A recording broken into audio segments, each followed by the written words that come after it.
Que el Señor les guarde a todos. Bienvenidos a Crosspoint Español. Muchas gracias por estar con nosotros en esta mañana. Si nos está visitando hoy, yo espero tener la oportunidad de saludarle. No se vaya sin que le pueda saludar por lo menos una segunda vez si ya le saludé. Y también gracias a los que están en sintonía a través de Facebook Live. Pero yo quiero expresar mi agradecimiento especialmente a todas las personas, empezando por mis suegros, que hicieron posible que Carmen y yo pudiéramos tomar una semana de descanso. Se los agradezco desde el fondo de mi corazón. Yo les doy gracias por el trabajo arduo, por el trabajo bien hecho que yo puedo ver aquí y que también pudimos ver desde una distancia la semana pasada mientras comíamos paella. Pero gracias a todos por traer a la iglesia a esta cancha de la YMCA en esta mañana. ¿Listos para recibir lo que el Señor tiene para nosotros en su palabra? Muy bien, pues vamos a buscar en nuestras Biblias en Hechos 4, versos 4 al 25. Si usted tiene una de nuestras Biblias de cortesía, ese pasaje se encuentra en la página 691. Y si usted no tiene una Biblia, puede ir a la mesa que está allá atrás y no solo puede usarla, sino que se puede quedar con ella. Ese es nuestro regalo para usted, dándole las gracias por pasar esta mañana con nosotros. Y si no lo sabían, hoy estamos en el penúltimo sermón de la serie Testigos. Porque estamos cubriendo solamente la primera mitad del libro de los Hechos. La segunda mitad la vamos a cubrir el año que viene. Después que terminemos esta primera mitad, vamos a pausar para celebrar la temporada de Adviento. Pero por ahora, concédame un minuto para ponerlos al día en cuanto a la serie. Dios siempre ha tenido a su pueblo a lo largo de la historia. ¿Están de acuerdo conmigo? Bueno, en el libro de Hechos, eso nos lleva en una travesía a través del nacimiento de la iglesia cristiana. Es la transición del judaísmo al nacimiento de la iglesia cristiana, después que Jesús muere, después que Jesús resucita y después que Jesús asciende a los cielos. Él cumple la promesa que le había hecho a los discípulos de darle poder a sus seguidores para que ellos pudieran lograr la tarea que Él les había encomendado. La tarea básicamente de ser sus testigos localmente, regionalmente y hasta los fines de la tierra. Una vez llega este poder, pues la iglesia cristiana estalla.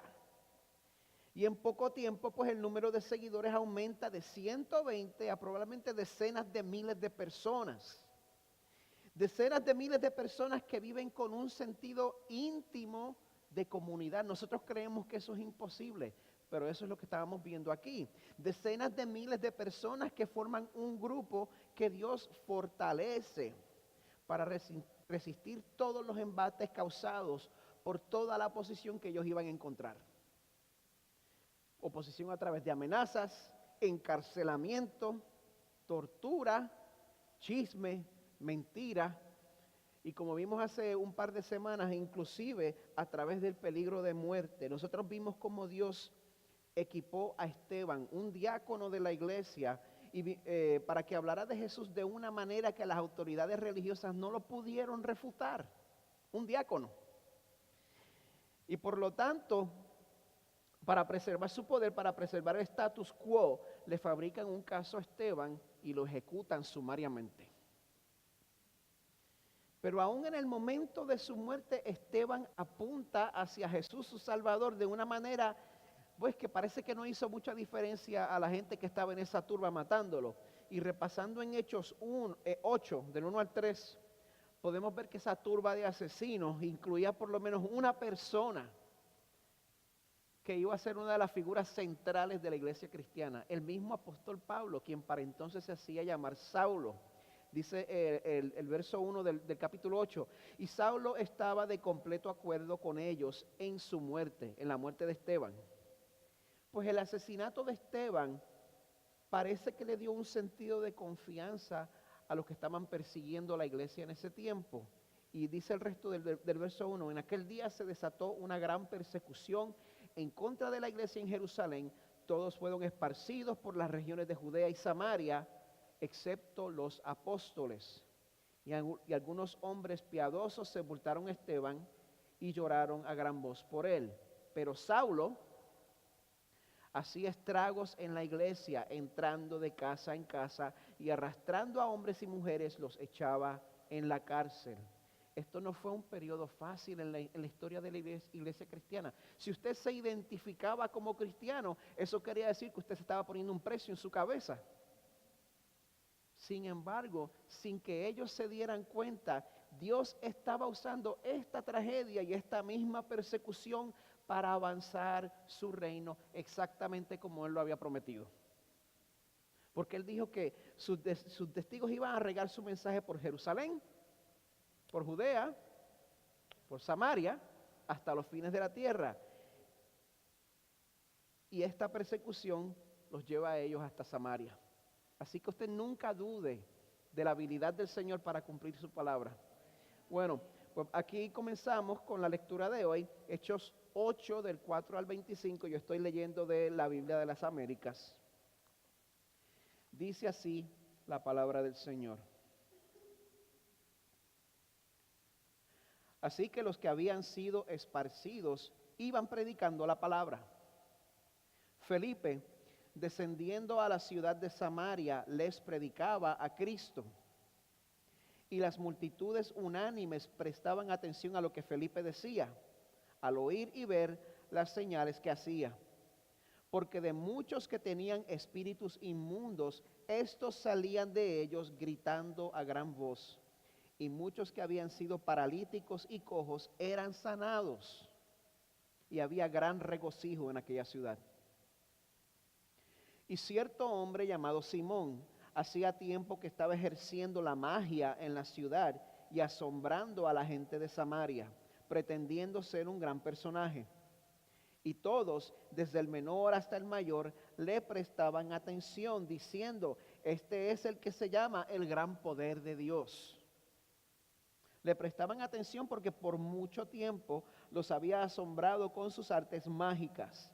Pero cuando creyeron a Felipe, que anunciaba las buenas nuevas del reino de Dios y el nombre de Cristo Jesús, se bautizaban tanto hombres como mujeres, y aún Simón mismo creyó. Y después de bautizarse, continuó con Felipe y estaba atónito al ver las señales y los grandes milagros que se hacían.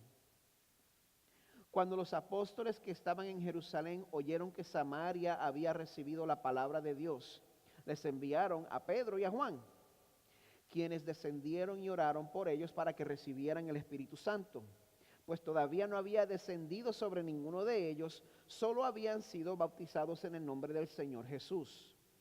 Entonces les imponían las manos y recibían el Espíritu Santo.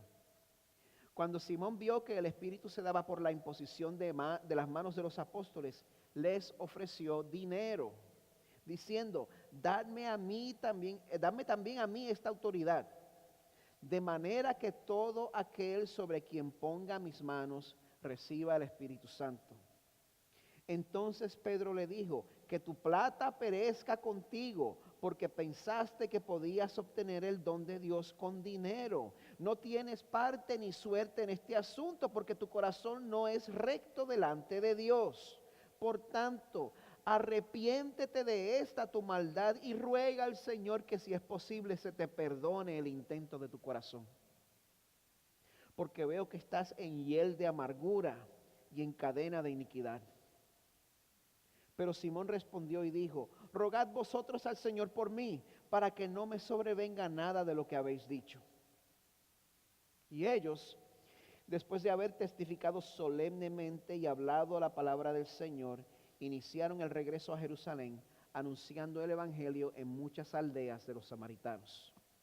Esta es la palabra del Señor.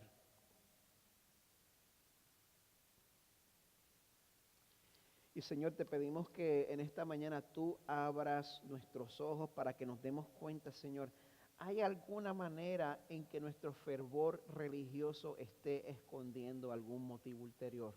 Te preguntamos en esta mañana, Señor. Venimos delante de ti, Señor. Ayúdanos a revelar nuestro corazón. Ayúdanos a verlo tal y como es. Ayúdanos, Señor, solo a buscarte a ti y no a lo que nos das.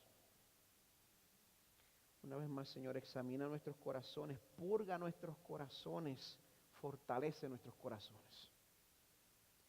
Úsanos, Señor, para apuntar a nuestras comunidades, Señor, no hacia nosotros, sino hacia ti y a tu Hijo Jesús. Es en su nombre que lo pedimos. Amén.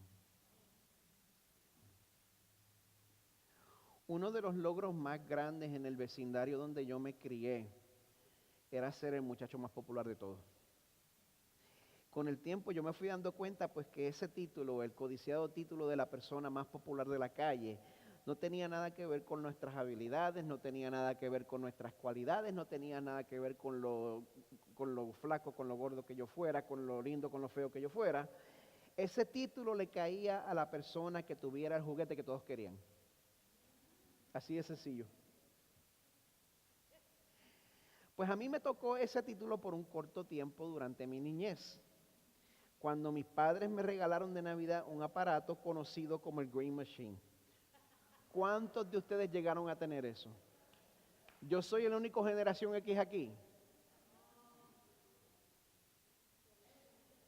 Cuando yo lo tuve en Puerto Rico, yo no lo llamaba Green Machine, yo decía el Green Machine. Así que vamos a llamarlo como es.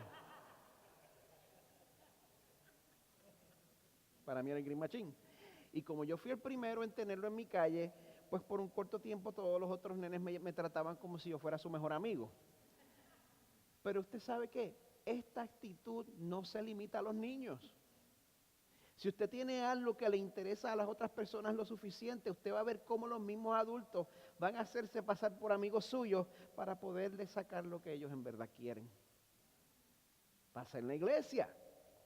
Hace un par de años, una pareja joven pasó a través del proceso de membresía para que yo los casara de gratis. Los casé, no los volví a ver. Bueno, los vi hace un mes. Dieron la media vuelta y salieron corriendo como si hubieran visto el día. Pero eso es otro tema. Pero ¿sabe qué? Eso le ha pasado inclusive al mismo Jesús. En Juan 6, después que él alimenta a 5,000 personas de manera milagrosa, la muchedumbre lo estaba buscando, estaban buscando pues al que le daba comida de gratis. Él les dice a ellos en el verso 26, en verdad os digo, me buscáis no porque hayáis visto señales, sino porque habéis comido de los panes y os habéis saciado. Así que, pues ya sea por el Green Machine, ya sea porque se quieran casar de gratis, ya sea por los panes y los peces, o en la universidad antes de conocer a Carmen, yo estaba yendo a la confraternidad pentecostal pendiente de una muchacha, antes de Carmen. Todos caemos en la redada. A todos nos aplica este verso que me enseñó mi mamá cuando yo era chiquito. A ver quién se lo sabe. El amor y el interés fueron al campo un día. Amén. Eso no está en la Biblia. Pero en el pasaje de hoy Dios quiere enseñarnos algo importante. Si nosotros nos hemos acercado a la iglesia por algún motivo ulterior, sea cual sea, Dios no va a permitir que las cosas se queden así. Dios nos advierte que no tratemos a Jesús como si Él fuera solamente un palo que nosotros podemos utilizar para conseguir algo que está fuera de nuestro alcance. La palabra de Dios nos enseña en esta mañana que Jesús es más que útil, Jesús es todo. El pasaje de hoy nos lo va a mostrar a través del ejemplo de 3 hombres, Felipe, Simón y Pedro. Así que vamos primero a considerar un hombre que estaba listo para servir a Dios por difícil que fuera. Vamos a comenzar con Felipe, quien fue fiel a través de la persecución. Como vemos en el verso 4 dice, así que los que habían sido esparcidos iban predicando la palabra. Una de las posiciones más incómodas en las que uno se puede encontrar es cuando uno tiene que huir por causa de persecución. Yo no sé lo que es eso, muchos de ustedes saben lo que es eso. Sin embargo, precisamente en esta posición, los que tuvieron que salir de Jerusalén y de Judea y van al reino del norte, ellos aprovechan su nuevo entorno para seguir proclamando el mensaje por el cual ellos estaban siendo perseguidos. Y esto nos muestra que el que ha sido verdaderamente impactado por la bondad de Dios, él no tiene que esperar a que las circunstancias sean favorables para compartir el Evangelio. No es necesario. De hecho, como vemos una y otra vez, la adversidad tiene un efecto multiplicador en la iglesia. Eso es lo que hace, eso es lo que ha hecho a lo largo del mundo. Siempre que se trata de perseguir la iglesia, estalla. De hecho, parece que el enemigo más grande de la iglesia es la comodidad y la complacencia.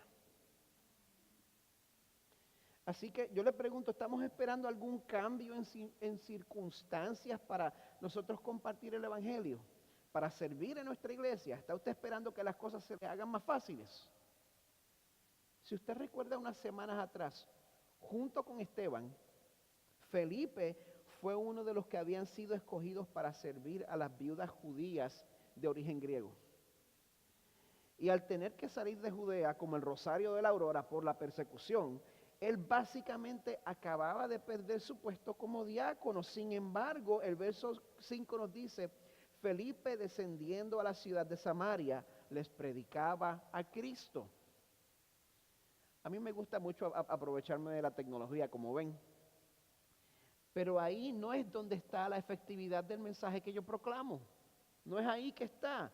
La efectividad del evangelio que predicamos no tiene que ver con cuán óptimas sean nuestras circunstancias. Se los voy a decir otra vez. La efectividad del evangelio que predicamos no tiene nada que ver con cuán óptimas sean nuestras circunstancias. Esteban era un exiliado sin acceso a PowerPoint. Felipe tampoco tenía acceso a PowerPoint. Pero el evangelio que ellos predicaban, como vamos a ver, es un evangelio que es imparable. Verso 6. Y las multitudes unánimes prestaban atención a lo que Felipe decía, al oír y ver las señales que hacía. Porque de muchos que tenían espíritus inmundos, estos salían de ellos gritando a gran voz. Y muchos que habían sido paralíticos y cojos eran sanados. Bueno, aquí llegamos al tema de los milagros y de las manifestaciones del Espíritu en el libro de los Hechos. Muchos de los milagros que ocurrieron en el libro de los Hechos tenían el propósito específico de mostrarle al mundo que Dios estaba apoyando a esta iglesia recién nacida. Eran milagros con propósito. ¿Y sabe qué? Yo creo que Dios tiene el mismo poder hoy en día. Estoy completamente convencido de eso. Sin embargo, si estamos impresionados y distraídos con las señales sobrenaturales, se nos va a ir el barco de este pasaje. Así que vamos a prestar atención a lo que en verdad este pasaje nos quiere decir. Nosotros, yo quiero que lo sepan, en cuanto a las posturas del Espíritu Santo, yo soy completamente continuista. Nosotros podemos pedirle al Señor que en su voluntad y en su providencia, que se mueva en medio nuestro de igual manera. Eso es lo que yo quiero ver para su gloria. Para su gloria. Pero es necesario que recordemos que una de las intenciones de Dios con los milagros es mostrarnos que cuando Él llega a nuestras vidas, Él hace todas las cosas nuevas. Esa es la intención de los milagros. Es lo que Él dice en Apocalipsis 21. Yo hago todas las cosas nuevas. Y nosotros podemos emular ese corazón de servicio ya. Ahora mismo, tan pronto salgamos de aquí, al ser diligentes, al servir a nuestra comunidad dentro de la iglesia y fuera de la iglesia, porque el efecto va a ser el mismo del verso 8. Había gran regocijo en aquella ciudad. Así que yo quiero exhortarles a que seamos una iglesia cuya existencia traiga alegría a nuestra comunidad. Una buena pregunta. ¿Esta comunidad tan siquiera se ha enterado que estamos aquí? ¿Cómo se van a enterar? Podemos discutir eso después. Y bueno, el deseo de nuestros corazones al hacer alcances a la comunidad, vamos a ser sinceros, el deseo de nuestros corazones es poder compartir la razón de nuestra esperanza, porque no hay más nada que importe, ¿verdad? Pero yo creo que también es posible servir a nuestras comunidades de una manera que ellos puedan sentir que ese es sinceramente nuestro deseo. Que no sientan como que uno es un vendedor que está esperando que ellos bajen la guardia para uno venderles algo, ¿verdad? Yo creo que uno puede servir a la comunidad de una manera que ellos sientan la sinceridad de nuestro deseo de servirles. Por eso vamos a pedirle a Dios que nos dé ese corazón sin fingimiento, porque a la larga yo creo que algo que mata nuestro testimonio es cuando la gente percibe que tenemos motivos ulteriores. Y este era el caso con el próximo hombre que vamos a examinar, Simón, quien era falso en su motivación, a pesar de que él se cantaba seguidor de Jesús. Nosotros sabemos aquí que el corazón de Simón era un corazón fundamentalmente falso, pues porque el texto nos lo deja ver. Dice el verso 9, cierto hombre llamado Simón, hacía tiempo que estaba ejerciendo la magia en la ciudad y asombrando a la gente de Samaria, pretendiendo ser un gran personaje. Me gusta cómo lo pone la Nueva Traducción Viviente. Dice, él decía ser alguien importante. Pues este Simón era precisamente como los mismos magos que llegaron a rendirle culto a Jesús cuando nació. El texto no nos dice específicamente si la magia que Simón practicaba, si era porque él era un charlatán, un farsante, si era porque el pueblo era supersticioso y él tenía una personalidad encantadora, o si la magia que él practicaba pues contaba con la ayuda de espíritus demoníacos. Esa era otra opción, o puede ser una combinación de todo. El resultado es que Simón es un personaje interesante porque a pesar de que el pasaje nos deja saber que él era un impostor, a pesar de que el pasaje nos deja saber que él no era lo que decía que era, él como quiera tenía suficiente carisma como para ganarse el cariño de la gente. El verso 10 dice, todos desde el menor hasta el mayor le prestaban atención diciendo, este es el que se llama el gran poder de Dios. Le prestaban atención porque por mucho tiempo los había asombrado con sus artes mágicas. Es bien fácil uno fascinarse por una persona que es mala. El pueblo en Samaria veneraba a Simón y Simón aceptaba esa veneración. Y eso me hace pensar en los que estamos envueltos en la plantación de iglesia. Eso me hace pensar en mí. Nosotros somos personas que tenemos a tener personalidades, tenemos a tener habilidades que la gente puede admirar. Y sabiendo que en mi caso en específico, una tentación muy grande para mí es obtener la aprobación de las personas. Conociéndome a mí mismo de esa manera, yo me tengo que preguntar, ¿ha sido esta mi motivación para plantar Crosspoint en español? Me tengo que hacer la pregunta. Me pregunto a usted. Al servir en la iglesia, una de sus motivaciones es ganarse el cariño y el favor de la gente. Esa motivación se puede convertir en veneno rapidito. Y esa es la motivación de muchos falsos creyentes. Vamos a seguir la trama aquí en el verso 12. Dice, cuando creyeron a Felipe, que anunciaba las buenas nuevas del reino de Dios y el nombre de Cristo Jesús, se bautizaban tanto hombres como mujeres. Y aún Simón mismo creyó.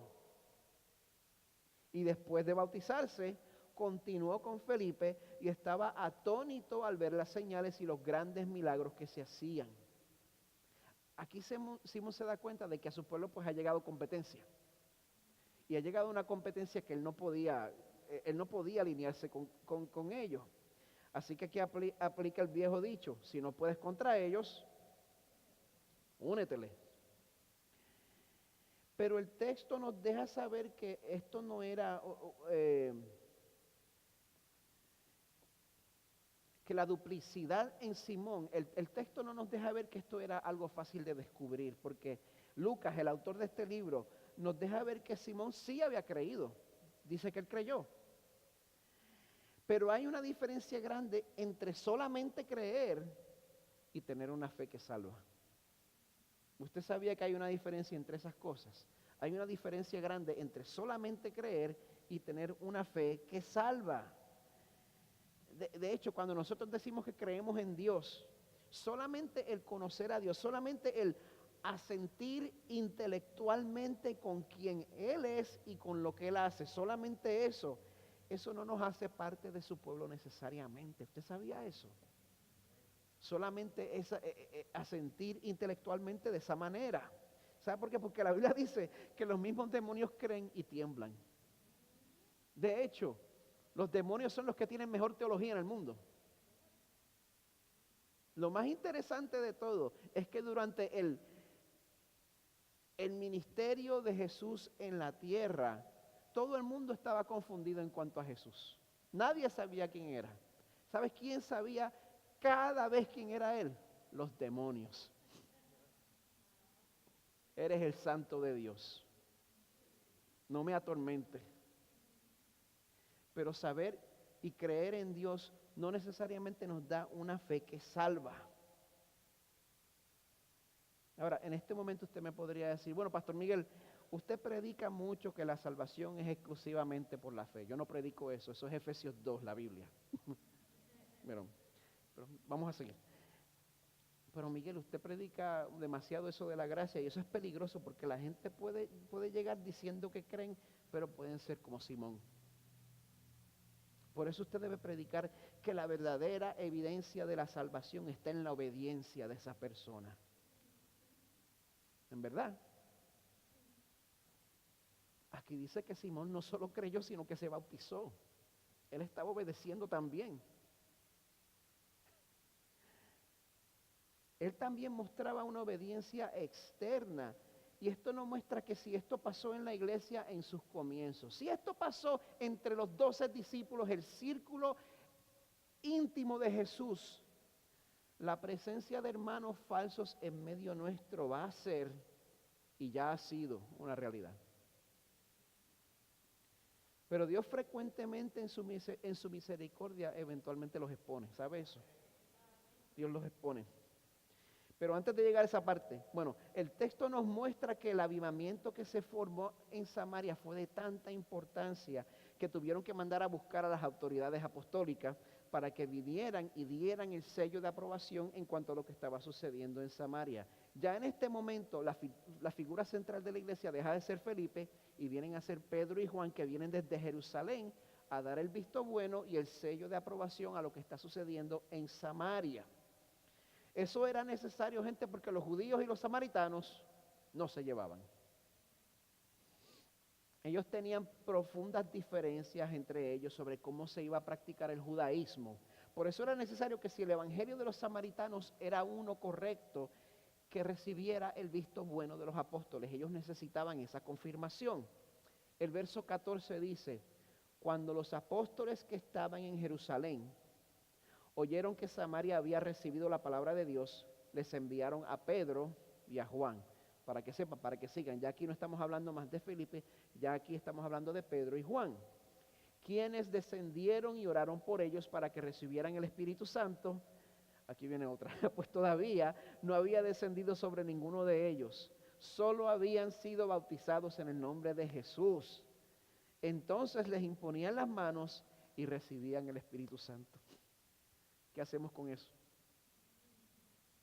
Bueno, sin desviarnos mucho del tema de hoy, nosotros no podemos negar que esta sección nos obliga a hacernos unas cuantas preguntas.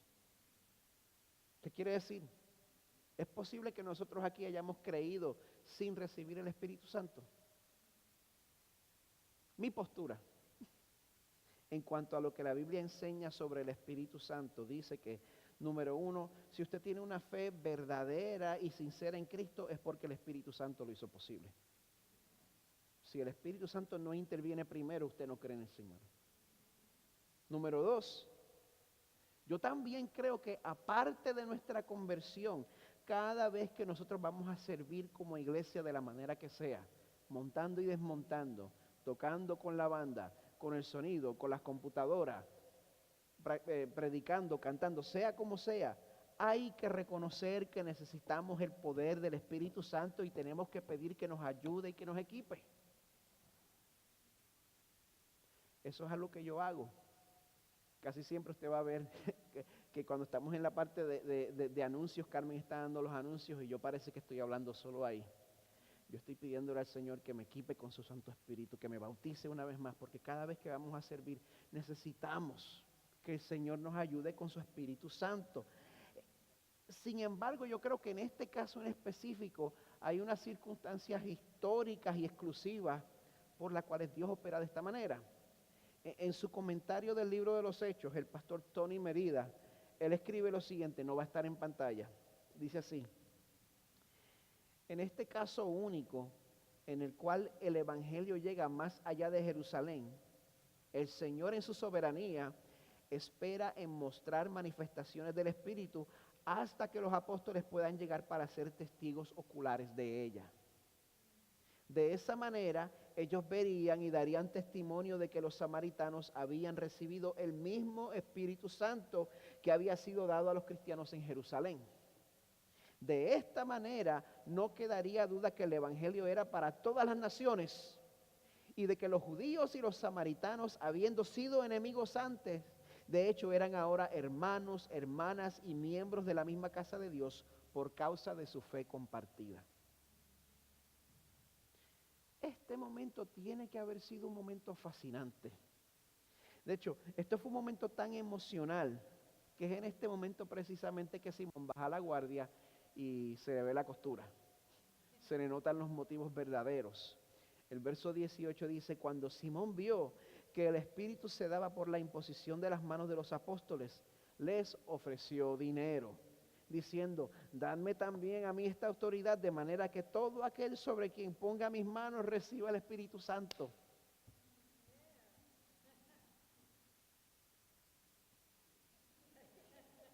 Es en este momento que se revela la verdad dentro del corazón de Simón. Pues esto no fue a Felipe que le tocó descubrirlo, fue más bien a Pedro quien fue severo en su confrontación de Simón. El verso 20 dice: entonces Pedro le dijo: que tu plata perezca contigo. Y literalmente lo mandó para el infierno. Que tu plata perezca contigo porque pensaste que podías obtener el don de Dios con dinero. De hecho, de este incidente es que viene el concepto de lo que es la simonía. ¿Quiénes de ustedes habían oído sobre este concepto de la simonía? Hoy vamos a aprender. La simonía es una palabra, la pretensión de la compra o venta de lo espiritual por medio de bienes materiales.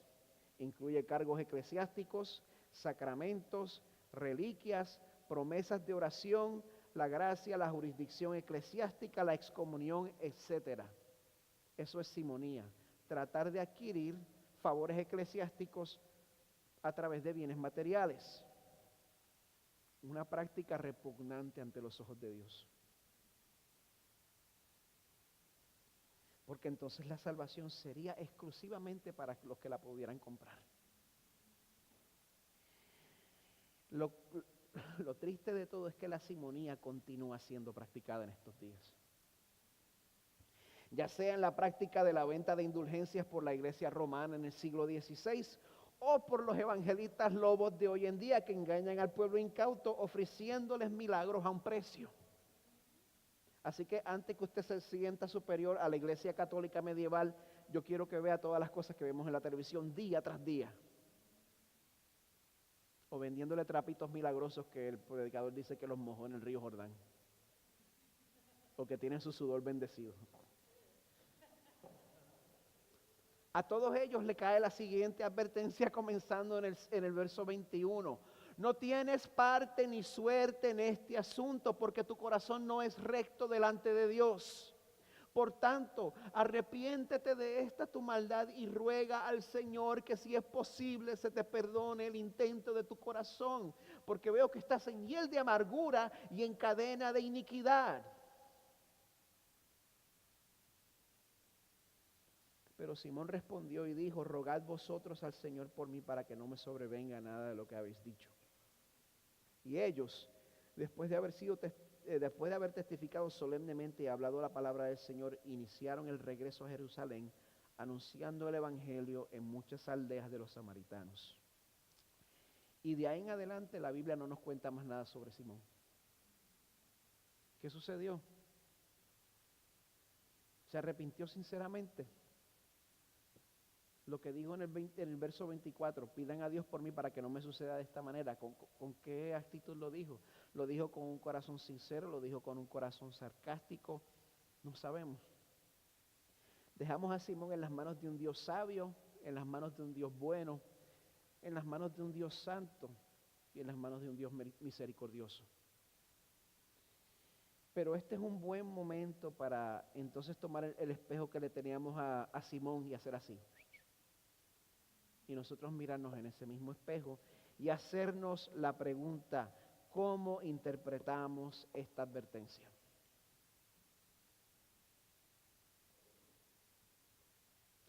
Porque la solución no es comenzar una cacería de brujas para encontrar quién es el creyente sincero y quién es el creyente falso. Esa no es la solución. Jesús dijo que junto con el trigo siempre va a haber cizaña. Y que el trabajo de separar una cosa de la otra no me toca a mí, no le toca a usted, le toca al Padre. Así que podemos dejarle eso al Señor, ¿verdad?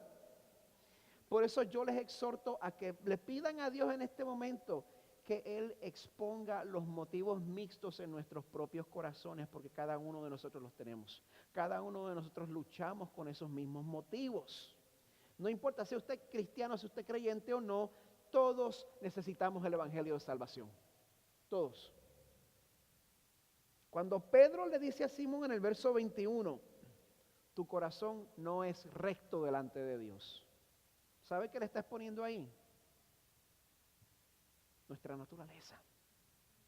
Como nosotros nacemos, como nosotros venimos de fábrica. Nuestro corazón no es recto delante de Dios. ¿O usted cree que eso no le aplica a usted?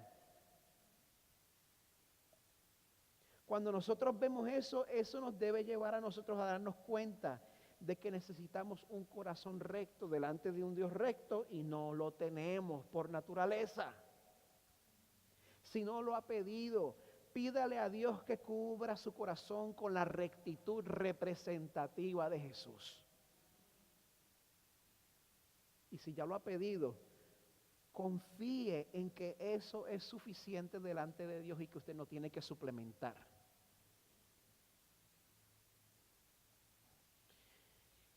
Si Dios le ha mostrado a su corazón que usted está aquí buscando otra cosa fuera de él, cuando Pedro le dice a Simón en el verso 22, arrepiéntete de esta tu maldad y ruega al Señor que si es posible se te perdone el intento de tu corazón, haz tú lo mismo. Pídele perdón a Dios en humildad, sin presumir que te mereces ese perdón. Cuando Pedro le dice a Simón en el verso 23, veo que estás en hiel de amargura y en cadena de iniquidad, que eso nos lleve a pedirle a Dios que nos revele y que nos ayude a identificar cuáles son los deseos que nos están aprisionando. ¿Qué deseos te están aprisionando a ti ahora mismo? Porque cuando buscamos a Dios por motivos ulteriores, nosotros estamos perdiendo de vista el punto principal. Porque de aquí a 1000 años, eso que tanto queremos, eso que tanto queremos conseguir, no va a importar. Lo único que va a importar es si tu relación con Dios ha sido restaurada. Eso sí.